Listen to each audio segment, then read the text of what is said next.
extremely hard. Came in here ready to play like we knew that they would. Had so many opportunities to kind of push the thing, up to a couple touchdown lead, and unfortunately we didn't do that. But those guys played extremely hard over there. Obviously, we feel for their tragic loss last week. Tried to find a player afterwards, but I guess he didn't make the trip. So our thoughts are with them. As far as us, I'm excited that it finished that way. At first I would have thought it was better to close it out, obviously, in 4-minute offense and pick up a first down there. But I think this was important for this team. The energy in that locker room, the energy on the sideline. Obviously, I wish we wouldn't have ran out on the field, so we would have got the penalty there. But that energy and that emotion brings a team together. So wins like this sometimes can be really special and start you on a run. And so I'm actually glad the way it happened at the end. And I'm proud of our players. That was some execution there at the end. It isn't easy to do. As they sprinted on their team late, we had to sub a defensive lineman to get offensive lineman in like Matt Cleo so that we could block that kick. So we're really proud of our guys for mastering that situation there. Coach, last week you made a comment at the end of the game that you already apologized for. You said it was taken out of context. Do you think, though, it motivated your team to come out even more so today? I don't know that. I talked to them about it, make sure that they knew what the comment was, not what was written. That only, I never use the word only, but they're fine. I talked to them about it to make sure, they understood what I meant by it. But I thought our guys, came out good again, just like the week before, and we're there, we're playing really well in all phases of the game. We just don't put people away, 2 weeks in a row now. But it's a win to build on. We're 2-0, we're in first place in the South, and so that's the goal always, and I think we stayed relatively healthy. Did you anticipate playing Marc as much as you did? I kind of thought it would be that type of game, really, because they're so good on defense. This is a really, really good front seven, really powerful, and they just keep rotating defensive linemen in there. Obviously, that gave us issues at times today, with our guards and the matchup. So I thought it would probably be a Marc Tyler type of game. I knew he wouldn't start, but I thought by the end of it he'd have more carries. And then two things happened. It was that type of game, where it was 3-4 yards, cloud of dust at times. And then with DJ putting the ball on the ground, obviously that made an easy decision at the time that we were going to go with Marc and Dylan. What did he show you to get back on the field today? What did he have to go through since the incident? Well, it was pretty neat, really, to walk down the tunnel with him before the game and happen to be next to him, gave him a hug, and just told him how proud of him I was. He went through a lot of stuff, a lot of stuff that people don't know, and I'm just really proud of him and that he could come back and have a first game like this and take care of the ball. It's a pretty good story. Why do you think in the second half we didn't score more points again this week than last? I don't know. Same thing. If you turn the ball over, if you don't really finish drives. So, once again, the freshmen showed up. I mean, it happened again. Xavier puts the ball on the ground. DJ puts the ball on the ground.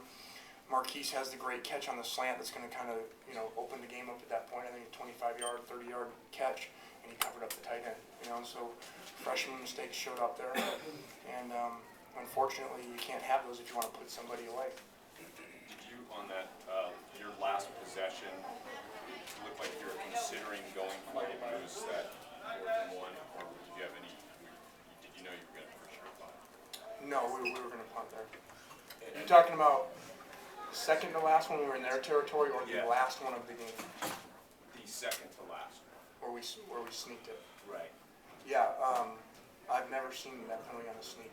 So usually you sneak, you don't get it, you don't go back 15 yards. So it would have been an interesting decision there because their kicker was kicking really well. Knowing me, I probably would have went for it, because it would have been inches there, and so I would have put it in our players' hands. And then on the last possession, when it was called that you guys held them by a couple inches, and then they replayed it, were you guys trying to get that snap off beforehand? The head coach was. The quarterback to your right there was just celebrating his win over there. He wasn't hustling to the line, but you can ask him next. It is his birthday, though. It'll be nice, his birthday week. You sort of feel like this game would never end. I mean, there was the measurement thing took a long time. There was a big discussion after the return on the field goal. Yeah, it did kind of seem like forever. You kept really hoping for a play to end the game. Just a significant play or another first down that would end the game. And unfortunately, we'd have stuff happen throughout the game. And we had a lot of significant plays that either were called back or something happened. Including a big time sack for about 15 yards, I think. And then Mikel had a defensive holding on it.